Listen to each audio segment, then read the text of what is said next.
तर आता नील्स बोरबद्दल बघू. नील्स बोर जो काही आहे, नील्स बोर 1913, तर 2 वर्षामध्ये त्याने काय सांगितलं माहिती आहे का, रुदरफोर्डचा जो काही आहे पूर्ण रुदरफोर्डचा अभ्यास वगैरे बघितला आणि सांगितलं की यार थोडासा शेवटी थोडासा विषय केला पाहिजे. आणि जरासं काय बरं का लक्षात घ्या, त्याने काय सांगितलं की इलेक्ट्रॉन हे न्यूक्लियसच्या आजूबाजूला फिरतात. इलेक्ट्रॉन हे याच्या आजूबाजूला फिरतात, परंतु कशा पद्धतीने फिरतात हे काही त्याने सांगितलं नाही. म्हणजे ऑर्बिटमध्ये फिरतात का, कसं फिरत असतात, एनर्जी काय करतात, काहीही त्याने सांगितलं नाही. मग नील्स बोरने काय शोध लावला, बघा गंमत बघा.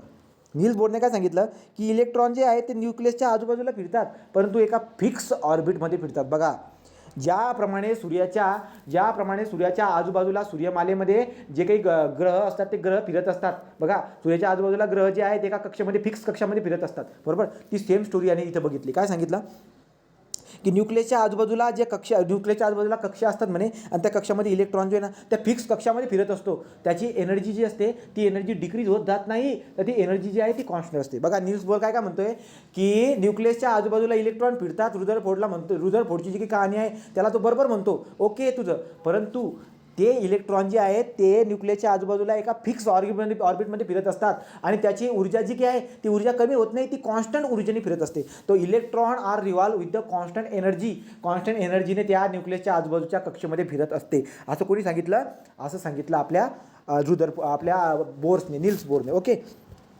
तर पुढे काय, only certain special orbit call as the discrete orbit electron are allow inside the atom while the revolving in this discrete orbit electron do not radiate energy. तर लक्षात घ्या, आपण काय बोलत असतो की जे काही इलेक्ट्रॉन आहे सर्क्युलर मोशनमध्ये फिरत असताना इलेक्ट्रॉन जो आहे तो ॲक्सिलरेशन गेन करत असतो. ॲक्सिलरेशन गेन केल्यामुळे एनर्जी रिलीज करत असतो किंवा एनर्जी रेडिएट करत असतो. एनर्जी रेडिएट केल्यामुळे चार्ज इलेक्ट्रॉन जो आहे तो त्याचं जे काही आहे त्याची सगळी जी काही ऊर्जा आहे तो नाहीशी करून न्यूट्रॉन डायरेक्ट इनसाइड न्यूक्लियसमध्ये घुसून जातो. अशी कहाणी रुदरफोर्डपर्यंत होती. परंतु त्याच्यानंतर जो नील्स बोर आला त्याने काय सांगितलं की न्यूक्लियसच्या आजूबाजूला फिक्स कक्षा असतात, त्या फिक्स कक्षामध्ये इलेक्ट्रॉन जे आहेत ते इलेक्ट्रॉन फिरत असतात, पण त्यांची एनर्जीची लेवल जी असते ती कॉन्स्टंट असते. एनर्जी जी असते त्याची एनर्जी काय असते ती कॉन्स्टंट असते. तर ते सांगितलं.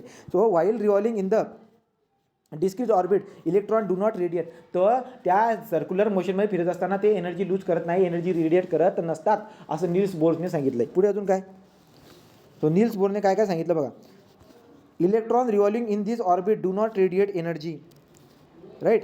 Each shell got defined energy level. तर लक्षात घ्या, प्रत्येक शेल जी काही आहे प्रत्येक शेलमध्ये फिरणारे इलेक्ट्रॉनचे एक कॉन्स्टंट एनर्जी लेवल असते, कॉन्स्टंट एनर्जी असते, आणि त्या एनर्जीने कॉन्स्टंट एनर्जीने ते फिरत असतात. ते एनर्जी रेडिएट करत किंवा लूज करत ते सेंटरमध्ये येत नाही, असं सांगितलं, राईट. पुढे, आणि जे शेल असतात या न्यूक्लियसच्या आजूबाजूला जे की शेल असतात, हे बघा, हे शेल मी झूम करून दाखवतो, त्यांना नावं कोणी दिलीत, हे नावं तो लक्षात घ्या. इलेक्ट्रॉन एका पर्टिक्युलर फिक्स याच्यामध्ये फिरतो असं कोणी शोधलं, असा प्रश्न विचारतील तुम्हाला की इलेक्ट्रॉन फिक्स ऑर्बिटमध्ये फिरतो हे कोणी सांगितलं, तर नील्स बोरनी सांगितलं. आणि प्रत्येक कक्षेचं नाव पण दिलं. तर काय सांगितलं त्याने की न्यूक्लियसच्या पहिला जवळचा जो काही कक्षा असते ना त्याला कक्षा नंबर 1, कक्षा नंबर 2, कक्षा नंबर 3, कक्षा नंबर 4, कक्षा नंबर 5, 6 अशा पद्धतीने ते न्यूक्लियसपासून इन्क्रीज होत जातात. आणि नावं काय दिले त्या कक्षांना, तो न्यूक्लियसची जी काही पहिली असते त्याला के शेल, दुसरा एल शेल, KL, नंतर तिसरा M शेल, चौथा जो काही आहे N शेल, अशी नावंसुद्धा. तो प्रत्येक कक्षामध्ये जे काय आहे कॉन्स्टंट एनर्जी लेवलने इलेक्ट्रॉन घुमत असतो. न्यूक्लियसपासून त्यांची नंबरिंग त्याने दिली KLMN अशी त्यांची नंबरिंग दिली, राईट का. परंतु आता केमिकल रिॲक्शन होत असताना काय होत असते, जो काही आतला जो इलेक्ट्रॉन आहे ना, हा आतला इलेक्ट्रॉन जाऊन शिफ्ट दुसऱ्या कक्षामध्ये होऊन जातो, राईट का. तो याने काय सांगितलं मी शेवटच्या पानावरती लिहिले, तर आपण सगळे पॉईंट जे आपण ते वाचून घेऊ, ठीक आहे. सगळे पॉईंट आपण वाचून घेऊ. तो लक्षात घ्या, each shell has got defined energy level, म्हणजे कॉन्स्टंट एनर्जी असते, लूज होत नाही, ठीक आहे. नावं कशा पद्धतीने दिली ते लक्षात ठेवू द्या.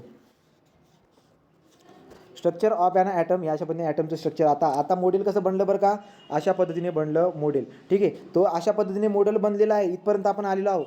तो न्यूक्लियसचा शोध लागला बघा. न्यूक्लियसचा शोध कोणी लावला, रुदरफोर्डने लावला. लक्षात आलं का.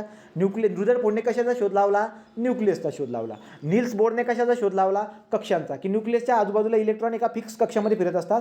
शेलचा शोध, तो शेलचा शोध, कक्षांचा शोध, फिक्स ऑर्बिटचा शोध नील्स बोरने, न्यूक्लियसचा शोध रुदरफोर्डने, इलेक्ट्रॉनचा शोध जो काही आहे आपल्या थॉम्सन जे थॉम्सन, राईट. पुढे जर बघायला गेलात तर काय 1932ची बात. आता बघा पुढे जाऊ. 1932 मध्ये काय झालं, सर जेम्स चॅडविकनी लावला तो म्हणजे काय आपला न्यूट्रॉनचा शोध. तो लक्षात घ्या. न्यूट्रॉनचा शोध जो काही आहे तो न्यूट्रॉनचा शोध कोणी लावला तर न्यूट्रॉनचा शोध लावला याने चॅडविकनी. काय सांगितलं की जी न्यूक्लियस असते त्या न्यूक्लियसमध्ये प्रोटॉन आणि न्यूट्रॉन न्यूक्लियस असते बरोबर आहे, परंतु त्या न्यूक्लियसमध्ये प्रोटॉन आणि न्यूट्रॉन असतात. त्या न्यूट्रॉनवरती कोणत्याही प्रकारचा चार्जेस नसतो, परंतु प्रोटॉनवरती पॉझिटिव्ह चार्जेस असतो. असं कोणी सांगितलं चॅडविकने. तर लक्षात घ्या न्यूट्रॉन आणि प्रोटॉनचा जो शोध लावला आहे न्यूक्लियसच्या आतमध्ये न्यूट्रॉन प्रोटॉन पण असतात. जेम्स चॅडविकने तो शोध लावलेला आहे. तर ते जेम्स चॅडविक 1932 ते झाल्यानंतर बघा the mass of equivalent mass of the proton. तो प्रोटॉनचं जेवढं मास असतं ना मध्ये राईट का, तर प्रोटॉनचं मास नो चेअर चार्ज. प्रोटॉनचं मास काय सांगितलं तुम्हाला, mass almost equivalent to the mass of the proton. हे प्रोटॉन न्यूट्रॉन इलेक्ट्रॉन जर तुम्हाला कळालं त्याच्यानंतर तुम्हाला ॲटॉमिक नंबर ॲटॉमिक मास वगैरे कळतात. ठीक आहे. तो न्यूट्रॉन लक्षात घ्या. मग तुम्हाला पर्टिक्युलरली असं विचारतील की न्यूट्रॉनचा शोध कोणी लावला, सर जेम्स चॅडविक. अशाप्रमाणे उत्तर तुम्ही द्यायचं. तो आता स्ट्रक्चर कसं बनलं बरं का, आता बनलं स्ट्रक्चर अशा बनले. तो स्ट्रक्चर ऑफ फायनल ॲटमचं स्ट्रक्चर. आता आपण इथपर्यंत येऊन पोहोचलो की स्ट्रक्चर जे काही आहे ॲटमचं ते अशा पद्धतीने बनलेलं आहे. तर कोणी कोणी काय शोध लावला लक्षात घ्या. ॲटम जो काही आहे तो इंडिव्हिज्युअल पार्टिकल असतो. याची कहाणी पार भारत फिलॉसॉफर जो आहे ग्रीक फिलॉसॉफर तिथून नंतर आपण डाल्टनची थिअरीमध्ये फक्त हे मांडून ठेवले होते अशा पद्धतीने राईट. त्याच्यानंतर आपण शिरलो थॉम्सनकडं, रुदरफोर्डकडं, बोर्ड्सकडं, चॅडविककडं आणि नंतर ॲटमचं स्ट्रक्चर आपल्याला अशा पद्धतीने दिसायला भेटलं राईट. परंतु आता याच्यानंतर शोध कोणकोणती लागणार याचा पुढचा भाग आपण नंतर बघू. शोध कोणकोणती लागेल बरं का. याच्यानंतर जो शोध लागत असतो तो म्हणजे काय की प्रत्येक कक्षामध्ये किती इलेक्ट्रॉन असतील तेव्हा ते स्टेबल असेल राईट. नंतर ते वाली बात आपण जे नंतर बघणार आहे. ठीक आहे. परंतु आता याच्यावरती शेवटी कागदावरती काही लिहिलेलं आहे हे वाचून घ्या बघा. तो हे काय काय बरं का बघा. हे याच्याबद्दल आहे बोर्ड्सबद्दल. तुम्हाला असा प्रश्न पण विचारला आहे कुठे, कोणता असा शास्त्रज्ञ आहे की त्याचं नाव जे की आहे एका इलिमेंटला दिलं आहे. तर बोरियम जो की ना बोरियम नावाचा इलिमेंट आपल्या पिरियडिक टेबलमध्ये आहे. तो नाव कशावरून पडले ते नील्स बोरच्या नावावरून पडले. बोरियम म्हणून एक इलिमेंट आहे. ठीक आहे. An established law of the physics, electrically charged body is revolving in the circular orbit, its energy decreases according to the law of the atom described in the Rutherford model, turns out unstable. मग रुदरफोर्डने बिचाराने काय काय लावले होते. रुदरफोर्डने सांगितलं होतं की nucleus असते आणि न्यूक्लियसच्या आजूबाजूला इलेक्ट्रॉन फिरत असतात. मग ते असं जर का झालं यार, मग फिजिक्सच्या लॉने काय सांगितलं ते तर अनस्टेबल होऊन जाईल गड्या, काही राहणारच नाही, इलेक्ट्रॉन टॅक नाहीशी होऊन जाईल. In reality however all atom except radioactive atom are stable. बघा रेडिओक्टिव्ह ॲटम आहे सोडून बाकीचे इलिमेंट सगळे स्टेबलच आहेत. बाकीचे सगळे स्टेबलच आहेत. फक्त रेडिओक्टिव्ह जे काही आहेत ते जे आहेत ते अनस्टेबल असतात. This shortcoming Rutherford's atomic model was removed by atomic model put forth by Niels Bohr in 1913. तो Bohr's stable orbit atomic model Niels बोरकडून काय काय झालं तर ते 3 पॉईंट वाचून घेऊया आणि झालं मग आता. In the year 1913 Danish scientist Niels Bohr explain the stability of the atom by putting for the stable orbit atomic model. तो स्टेबल ऑर्बिट ॲटॉमिक मॉडेल कोणी मांडलेला आहे तर ते मांडलेलं आहे निल्स बोरने. Stable orbit atomic model 1913. काय म्हणले त्याच्यात the electron revolving around the atomic nucleus lies in the concentric circular orbit at a certain distance from the nucleus. बरोबर सूर्यमालेसारखं. Energy of the electron is constant while in the particular orbit. प्रत्येक ऑर्बिटमध्ये energy आहे ती constant असते. परंतु काय होते पुढे बघा, when the electron jump from the inner orbit to outer orbit. बघा जेव्हा इलेक्ट्रॉन इनर ऑर्बिट म्हणजे या इनर ऑर्बिटमधून जेव्हा बाहेरच्या ऑर्बिटमध्ये उड्या मारतो, when electron jump from inner orbit to outer orbit, तर त्याला काय करावं लागेल मला सांगा. एखाद्या इलेक्ट्रॉनला किंवा तुम्हाला जर का समजा कोणत्या तरी भिंती ओलांडून जर का जायचं असेल तर तुमच्याकडे एनर्जी पाहिजे की नाही सेम. तो मग इथं काय सांगितलं की when the electron jump from inner orbit to outer orbit it absorb energy. त्याला एनर्जी ॲब्झॉर्ब करावं लागते. किती एनर्जी ॲब्झॉर्ब करतो तो, equal to the difference in the energy level and jump outer orbit to inner orbit its remain energy equal difference. बघा काय सांगितलं बघा मी काय सांगतोय. हा समजा हा न्यूक्लियस आहे, याच्या आजूबाजूला एक कक्षा असते फिक्स कक्षा, एनर्जी लेवल एकदम बरोबर असते. आता काय म्हणलं, when electron jump from the and inner orbit to outer orbit, तो या ऑर्बिटपासून या ऑर्बिटपर्यंत जर का त्याला यायचं असेल तर त्याला एनर्जीला काय करावं लागतं ॲब्झॉर्ब. किती एनर्जी ॲब्झॉर्ब करणार तो. आता ही कक्षा जी आहे या कक्षेचं एक कॉन्स्टंट एनर्जी लेवल असते. किती असेल बरं का, समजा 10.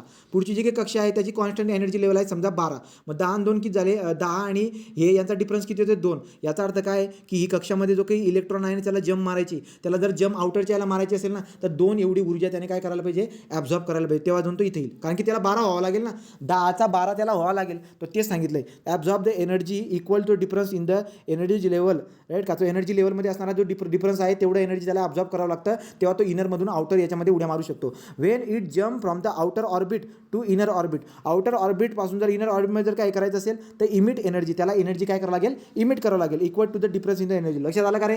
तर याने काय काय सांगितलं तुमच्या लक्षात आलं का? आतल्या कक्षेमधून इलेक्ट्रॉनला जर का बाहेरच्या कक्षेत जायचं असेल तर जो डिफरन्स आहे एनर्जी लेवलचा तेवढा एनर्जी त्याने ॲब्झॉर्ब करायला पाहिजे, तेव्हा तो बाहेर जाईल. पण बाहेरून जर का त्याला आत यायचं असेल तर जो डिफरन्स येतो एनर्जीचा तेवढं त्याने काय करायला पाहिजे, इमिट करून द्यायला पाहिजे, तेव्हा तो आतमध्ये येईल. कारण की प्रत्येक कक्षेची काय असते, प्रत्येक कक्षेची एक कॉन्स्टंट एनर्जी लेवल असते आणि त्या कॉन्स्टंट एनर्जी लेवलमध्ये इलेक्ट्रॉन फिरत असतात, असं नील्स बोर्डने सांगितलेलं आहे. ठीक आहे. परंतु याच्या पुढे चॅडविक आला होता, जेम्स चॅडविक, आणि त्यांनी न्यूट्रॉनचा शोध लावलेला होता. बोला इथपर्यंत तुम्हाला क्लिअर झालं का?